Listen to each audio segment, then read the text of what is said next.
Ready? One, two.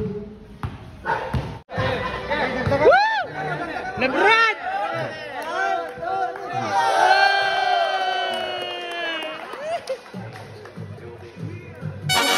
So, okay guys, eto, another day, another vlog tayo. So, yan, nakikita nyo naman, kasama ko si Bokyo. At for today's vlog, eto na, magkikipag-do or die kami dito sa Mas Malakas Bowlers League. At syempre, bago ang lahat guys, yan, syempre, kailangan muna, mag-pray muna kami. Kasi nga, itong basketball na to guys, nangunguna talaga yung fellowship.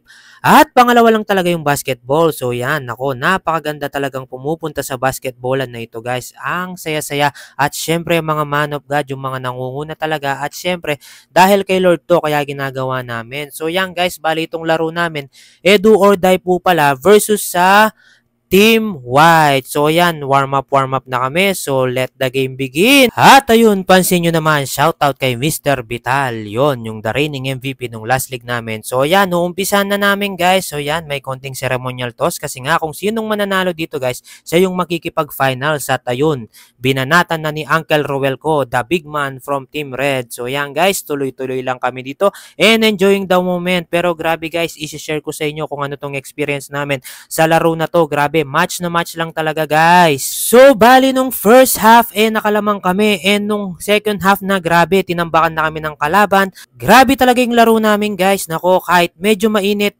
talagang nagkakaigihan pa rin kami. Sportsmanship pa rin talaga. At eto na guys, ayun na, boom, yan, bali kami nanalo guys. Buti na lang talaga, will na lang talaga ni Lord. At congrats din sa Team White. So, ito yung pinakamasarap guys. Yan, nako, grabe. After mong maglaro, may papagkain pa.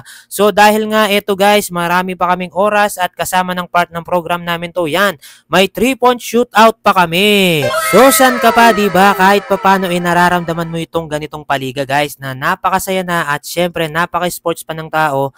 At ayun, yung pinaka-importante nga napapalapit ka pa kay Lord. So, ayan, ito pala yung defending champion namin, si Mr. Makapinlak. So, ang nakapag-challenge sa kanya, si Mr. Vital from Color White. At ayun, kung sinong nakapasok dito, siya yung mananalo. At ayun, bumitaw na si Mr. Vital. At ang ating defending champion pa rin ang nanalo. Grabe, yung talagang tao nyo, nagpa-practice na lang yung guys, magmintis sa 3 points.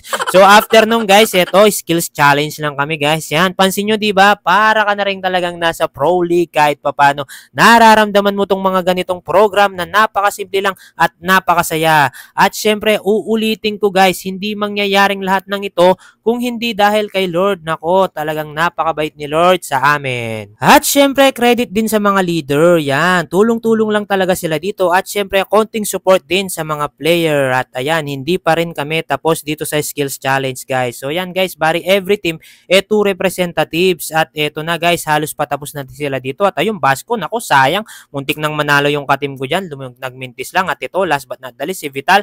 At ayun, ang panalo pala doon ay si Mr. Collis. So after nito guys, eto pa guys, antayin nyo lang yan, nakapag all-star tayo guys, may all-star pa, diba?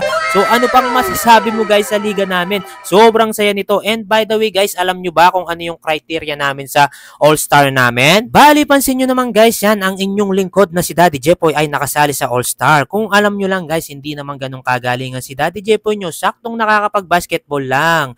Ang criteria lang naman dito guys, minute ko lang naman, kailangan maging active ka lang dito sa liga at laging maaga ka lang. So Daddy Jepoy nyo, doon tayo magaling. At syempre yung mga ibang kapwa player na rin namin, bali yung kagalingan bonus na lang dito pag nakasali ka guys. Halos pantay-pantay lang naman yung laro namin.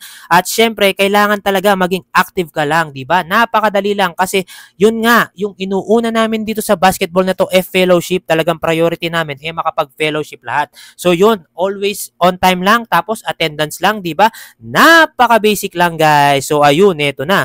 Halos umaabanti na yung Team Blue dito. Kung pansin nyo guys, hindi na ako ganong nakapaglaro dito. Masakit na yung tuhod ng inyong lolo. So yan, halos pinaubaya ako na sa mga teammates kong magagaling. At ayun, tapos na. Pansin nyo guys, ito yung pinakamasarap na part guys. Yan, napaka-sportsmanship. Manalo, matalo, masaya. Kasi nga, si Lord ang nangunguna. So yun lamang guys, patapos na ako dito. Pauwi na kami ni Bokyu. At syempre, eto na, bye-bye, finger heart kay sa amin, and God bless you po.